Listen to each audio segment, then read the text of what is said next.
Good morning, dear students. We are discussing BSc Part 3 nuclear physics unit second.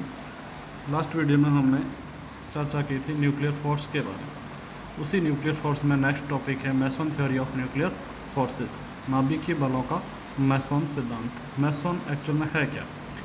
मैसन नाभिक का एक मूल कण है माना गया है, जो कि एक जापानी वैज्ञानिक युकावा ने मैसन विनिमय का सिद्धांत दिया था। इस सिद्धांत के अनुसार प्रत्येक न्यूक्लियन सतत रूप से पाइयोन कणों का उत्सर्जन और अवशोषण करता है। प्रत्येक न्यूक्लियन मीन्स न्यूट्रॉन और प्रोटॉन सतत रूप से पाइयोन कणों को उत्सर्जित या अवशोषित करता है। पाइयोन कणों का पुराना नाम पाई मैसन तथा पाइयोन आवेशित में पाई प्लस व पाई माइनस तथा उदासीन कण में पाई 0 हो सकते हैं, अर्थात NC2 factorial n upon n minus 2 factorial is equal to n(-1/2) जो है ये सिद्धांत से दिया गया।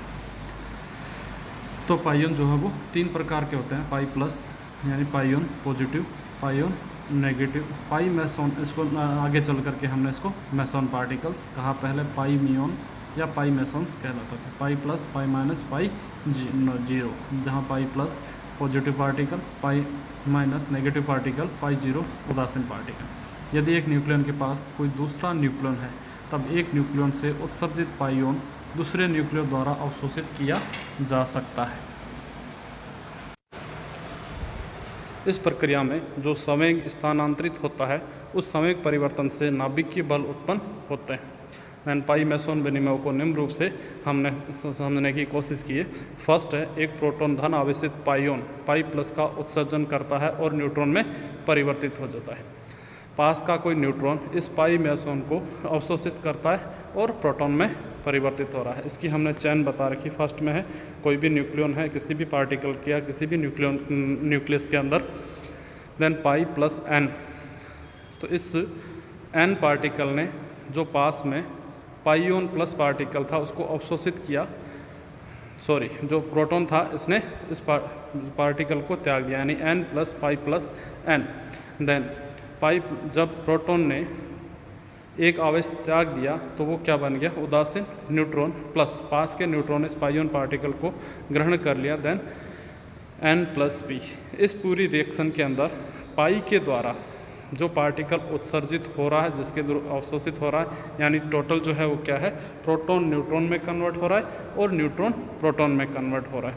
तो यहाँ पर जो एनर्जी एग्जॉस्ट होती है। इसी प्रकार से दूसरा अगर देखिए हम, एक न्यूट्रॉन माइनस पाई उत्सर्जित कर प्रोटॉन में परिवर्तित हो जाता है और पास का कोई प्रोटॉन इस पाई माइनस को अवशोषित कर n में बदल जाता है। यानी जो इससे पहले वाली इक्वेशन थी उसमें प्रोटॉन न्यूट्रॉन में कन्वर्ट होता है और न्यूट्रॉन प्रोटॉन में कन्वर्ट होता है। सेकेंड प्रोसेस है, न्यूट्रॉन जो है वो प्रोटॉन में कन्वर्ट होता है और प्रोटॉन जो है न्यूट्रॉन में। अगर इसी प्रकार हम उदासीन से देखें तो क्या होता है? उदासीन पाइयोन के विनिमय से नाभिकीय बल उत्पन्न हो सकते हैं, जैसे प्रोटॉन प्रोटॉन और न्यूट्रॉन न्यूट्रॉन।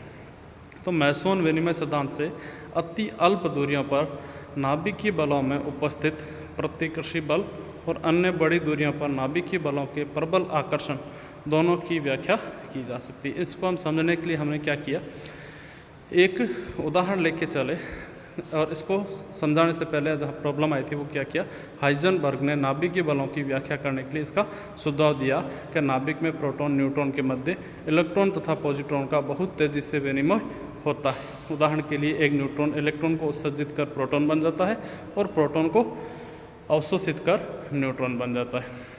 जैसे हम इसको समझने के लिए, माना 2 युवक एक दूसरे को बास्केटबॉल दे रहे हैं। यदि यह विनिमय बॉल को फेंक कर किया जाता, जैसे चित्रानुसार फर्स्ट पिक्चर में है, तब फेंकने के कारण या बॉल पकड़ने पर उसको पीछे की ओर एक धक्का लगता है, अर्थात इस प्रकार संवेग विनिमय से प्रतिकर्षण बल उत्पन्न होता है। वही यदि एक दूसरे से बॉल छीनते हैं, जो सेकंड पिक्चर के अंदर देखा, तब ये एक दूसरे को खींचते हैं और इनके मध्य आकर्षण बल उत्पन्न होता है।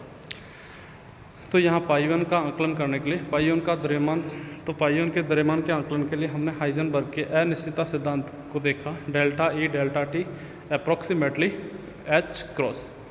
तो नाभिकीय बल की प्रास जो R है 1.7 × 10⁻⁻15 मीटर होती है।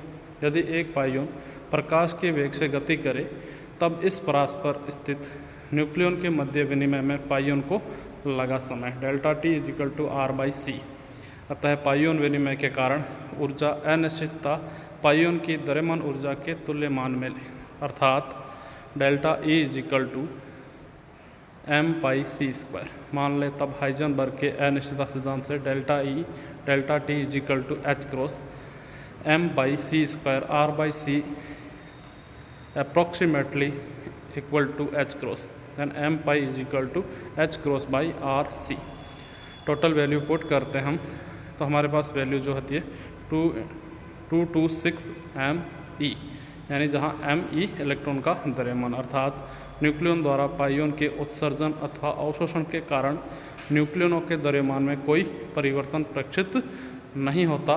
इस कारण उत्सर्जित और अवशोषण इतनी शीघ्रता से होता है कि हाइजेनबर्ग की अनिश्चितता की सीमा में डेल्टा E = m/c² ऊर्जा बनाए रखता है। यदि R = 1.4 × 10⁻⁻15 मीटर का उपयोग करें तब m/pi = 270 Me प्राप्त होता है, जो पाई प्लस व पाई माइनस के द्रव्यमान के लगभग समान है। नेक्स्ट अगर हम बात करें नाभिकीय विभव की, न्यूक्लियर पोटेंशियल।